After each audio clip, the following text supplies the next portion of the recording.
News capital express देख रहे हैं आप। मैं हूं आपके साथ गुंजा। राज्य पशुपालन प्रशिक्षण संस्थान में मध्य प्रदेश का इकलौता प्रशिक्षण संस्थान है।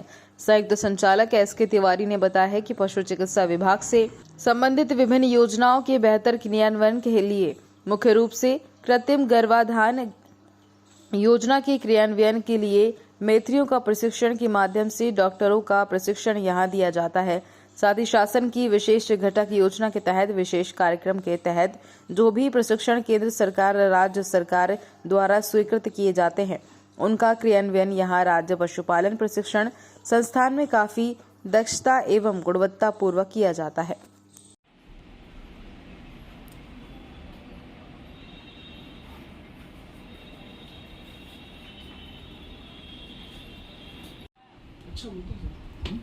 नहीं हो गया नहीं भाषा चर्चा नहीं सर, क्योंकि इतना पशुपालन विभाग की ओर से कई ट्रेनिंग प्रोग्राम चलाए जा रहे हैं।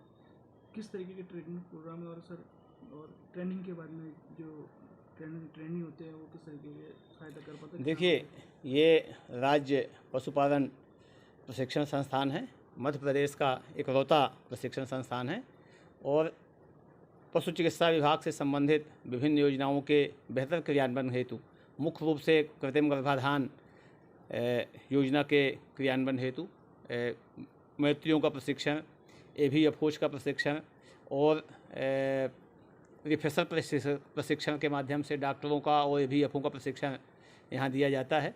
साथ ही शासन की विशेष घटक योजना के तहत विशेष कार्यक्रम के तहत जो भी प्रशिक्षण केंद्र सरकार राज्य सरकार द्वारा स्वीकृत होते हैं उनका क्रियान्वयन यहाँ राज्य पशुपालन प्रशिक्षण संस्थान में काफ़ी दक्षता एवं गुणवत्ता पूर्वक किया जाता है। सर आपके नेतृत्व में कितने सालों से इस तरीके के प्रशिक्षण चलाए जा रहे हैं? ये तो पहले इसमें कृत्रिम गर्भाधान का प्रशिक्षण दिया जाता था मैत्रियों को, गौ सेवकों को और पशुपालकों को और पैरावेट्स AVFOज को दिया जाता था।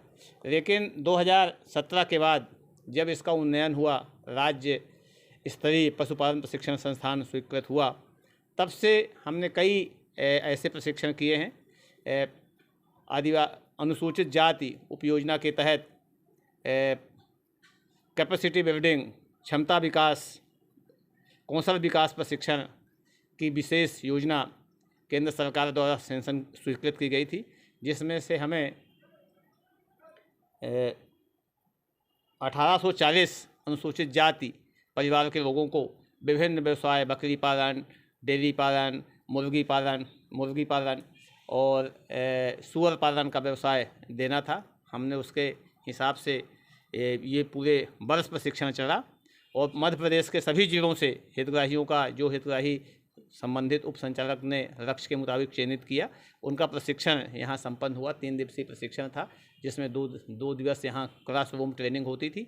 एक दिन हम यहाँ को जो भी भोपाल के पास में विकसित फार्म है, डेयरी फार्म हुआ तो डेयरी फार्म के प्रशिक्षण के लिए डेयरी फार्म, सूअर फार्म हुआ तो सूअर फार्म, बकरी फार्म हुआ, बकरी का पालन का प्रशिक्षण हुआ तो बकरी फार्म, उनको हम उनका भ्रमण कराते थे।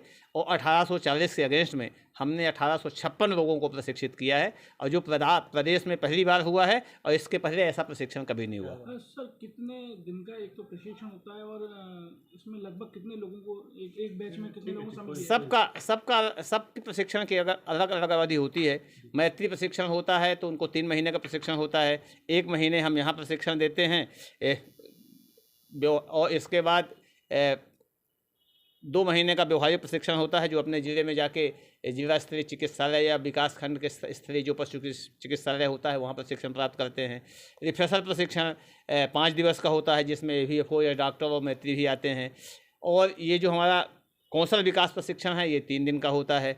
तो इसमें 3 दिन में 2 दिन यहाँ क्लासरूम प्रशिक्षण होता है, 1 दिन हम उनको फार्म में ले जाते हैं, वहाँ व्यवहारिक प्रशिक्षण कराते हैं। इसी प्रकार हमने अभी कोल्ड चेन का प्रशिक्षण किया था कि हिमीकृत बीज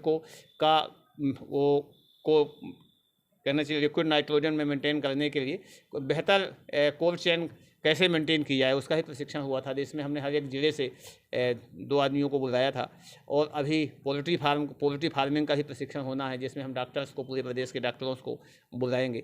तो इस प्रकार जो भी विशेष प्रशिक्षण आयोजित होते हैं और साथ ही शासन के निर्देशानुसार जो भी नवनियुक्त AVFO हैं पशु चिकित्सा सहायक पशु चिकित्सा क्षेत्र अधिकारी और डॉक्टर जो पीएससी से नियुक्त होते हैं, उनका बुनियादी प्रशिक्षण भी यहाँ होता है 3 दिवसीय।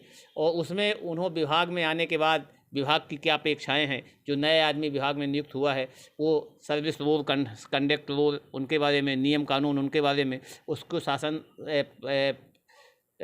शासन को उससे क्या अपेक्षाएं हैं और जनता से उसको एक कैसी अपने विभाग की योजनाओं को कैसे पहुंचाना है, एक सफल कर्मचारी के साथ साथ एक सफल कर्मयोगी कैसे बनना है, इन सब बातों की जानकारी उसको प्रशिक्षण में दी जाती है। इस प्रकार के बहुत सारे प्रशिक्षण यहाँ शासन के निर्देश में आयोजित होते हैं और सभी प्रशिक्षणों के प्रशिक्षणार्थियों को रुकने की व्यवस्था भी यहाँ है, मेस की व्यवस्था भी है और अच्छी फैकल्टीज भी हैं, जहाँ हमें विशेषज्ञ जो होते हैं वो हम वेटनरी कॉलेज से, महू से, इंदौर से, महू से और जबलपुर से बुला लेते हैं और जो भी अनुभवी पशुपालक हैं उनकी भी सेवाएँ हम लेते हैं। सर आपको परिचय दे दीजिए। मैं डॉक्टर SK तिवारी यहाँ उप संचालक हूँ और इस संस्थान के प्राचार्य के पद पर विगत 5 वर्षों से पदस्थ हूँ।